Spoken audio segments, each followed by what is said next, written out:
एकदा एक खेकडा समुद्राच्या काठावरून चालला होता.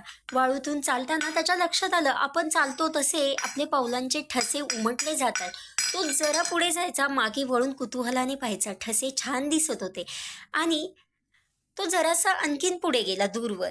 तेवढ्यात एक समुद्राची लाट आली आणि तिने खेकड्याचे ठसे मिटवून टाकले. खेकड्याला राग आला. खेकडा म्हटला, तू असं का केलंस? मी तर तुला माझी मैत्रीण समजत होतो. आपण एकमेकांचे सुखदुःखाचे साथीदार होतो.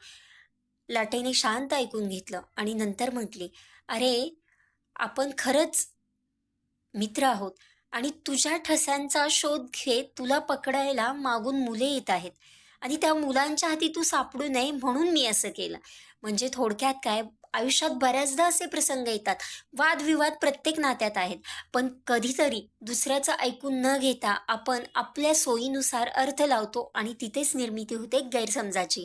बघा पटतंय का? आणि पटकन सबस्क्राईब करा. शुभदा शरण्या आणि सर्वज्ञा, म्हणजे माझा येणारा प्रत्येक नवनवीन व्हिडिओ आपणाला समजला जाईल. धन्यवाद.